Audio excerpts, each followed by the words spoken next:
Luke 9. Jesus sends out the 12. When Jesus had called the 12 together, he gave them power and authority to drive out all demons and to cure diseases. And he sent them out to proclaim the kingdom of God and to heal the sick. He told them, "Take nothing for the journey, no staff, no bag, no bread, no money, no extra shirt. Whatever house you enter, stay there until you leave that town. If people do not welcome you, leave their town and shake the dust off your feet as a testimony against them." So they set out and went from village to village, proclaiming the good news and healing people everywhere. Now Herod, the Tetrarch, heard about all that was going on, and he was perplexed because some were saying that John had been raised from the dead, others that Elijah had appeared, and still others that one of the prophets of long ago had come back to life. But Herod said, "I beheaded John. Who then is this I hear such things about?" And he tried to see. Jesus feeds the 5,000. When the apostles returned, they reported to Jesus what they had done. Then he took them with him, and they withdrew themselves to a town called Bethsaida. But the crowds learned about it and followed him. He welcomed them and spoke to them about the kingdom of God and healed those who needed healing. Late in the afternoon, the 12 came to him and said, "Send the crowd away so they can go to the surrounding villages and countryside and find food and lodging, because we are in a remote place here." He replied, "You give them something to eat." They answered, "We have only 5 loaves of bread and 2 fish, unless we go and buy food for all this crowd." About 5,000 men were there. It's just the men. But he said to his disciples, Have them sit down in groups of about 50 each." The disciples did so, and everyone sat down. Taking the 5 loaves and the 2 fish and looking up to heaven, he gave thanks and broke them. Then he gave them to the disciples to distribute to the people. They all ate and were satisfied, and the disciples picked up 12 basketfuls of broken pieces that were left over. 12 basketfuls. Peter declares that Jesus is the Messiah.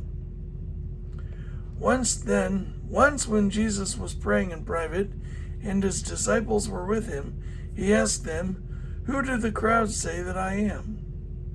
They replied, "Some say John the Baptist, others say Elijah, and still others that one of the prophets of long ago has come back to life."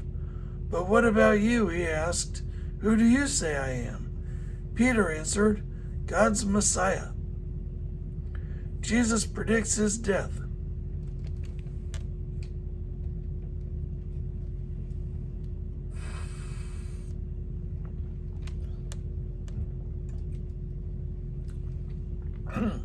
Jesus predicts his death.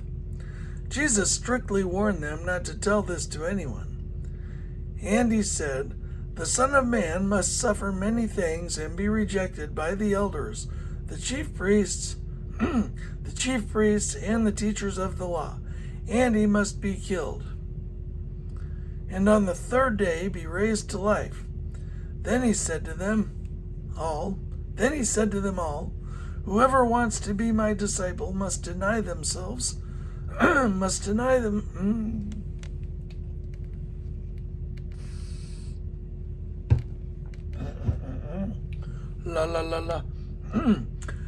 Whoever wants to be my disciple must deny themselves and take up their cross daily and follow me. For whoever wants to save their life will lose it, but whoever loses their life for me will save it. What good is it for someone to gain the whole world and yet lose or forfeit their very self?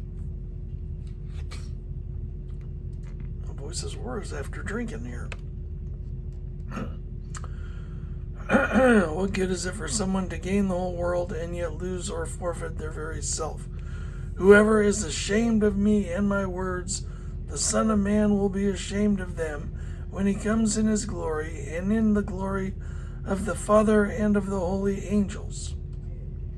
Truly I tell you, some who are standing here will not taste death before they see the kingdom of God. The Transfiguration. About 8 days after Jesus said this, he took Peter, John, and James with him and went up onto a mountain to pray. As he was praying, the appearance of his face changed, and his clothes became as bright as a flash of lightning. 2 men, Moses and Elijah, appeared in glorious splendor, talking with Jesus. They spoke about his departure, which he was about to bring to fulfillment at Jerusalem. Peter and his companions were very sleepy, but when they became fully awake, they saw his glory and the 2 men standing with him. As the men were leaving Jesus,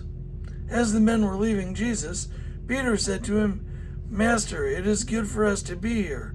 Let us put up 3 shelters, one for you, one for Moses, and one for Elijah." He did not know what he was saying. While he was speaking, a cloud appeared and covered them, and they were afraid as they entered the cloud. A voice came from the cloud saying, This is my son whom I have chosen. Listen to him." When the voice had spoken, they found that Jesus was alone. The disciples kept this to themselves and did not tell anyone what they had seen, and did not tell anyone at that time what they had seen. Jesus heals a demon-possessed boy. The next day, when they came down from the mountain, a large crowd met him. A man in the crowd called out, "Teacher, I beg you to look at my son, for he is my only child. A spirit seizes him, and he suddenly screams. It throws him into convulsions so that he foams at the mouth. It scarcely ever leaves him and is destroying him. I begged your disciples to drive it out, but they could not." "You unbelieving and perverse generation," Jesus replied, "how long shall I stay with you and put up with you? Bring your son here." Even while the boy was coming, the demon threw him to the ground in a convulsion. But Jesus rebuked the impure spirit, healed the boy, and gave him back to his father, and they were all amazed at the greatness of God. Jesus predicts his death a second time. While everyone was marveling at all that Jesus did, he said to his disciples, "Listen carefully to what I am about to tell you. The Son of Man is going to be delivered into the hands of men." But they did not understand what this meant. It was hidden from them, so that they did not grasp it, and they were afraid to ask him about it. An argument started among the disciples as to which of them would be the greatest. Jesus, knowing their thoughts, took a little child and had him stand beside him. Then he said to them, "Whoever welcomes this little child in my name welcomes me, and whoever welcomes me welcomes the one who sent me. For it is the one who is least among you, all who is the greatest." "Master," said John, "we saw someone driving out demons in your name, and we tried to stop him because he is not one of us."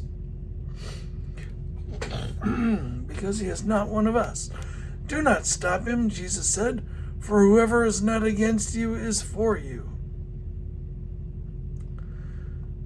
Samaritan opposition.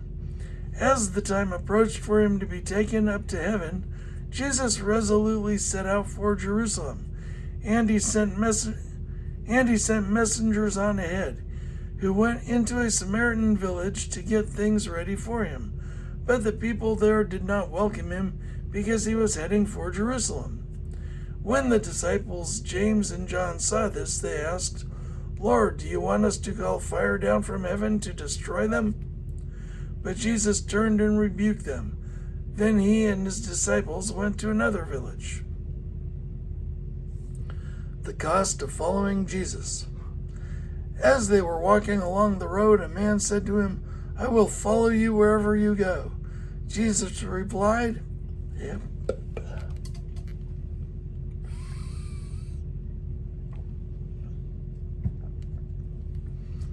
Jesus replied, "Foxes have dens and birds have nests, but the Son of Man has no place to lay his head." He said to another man, "Follow me."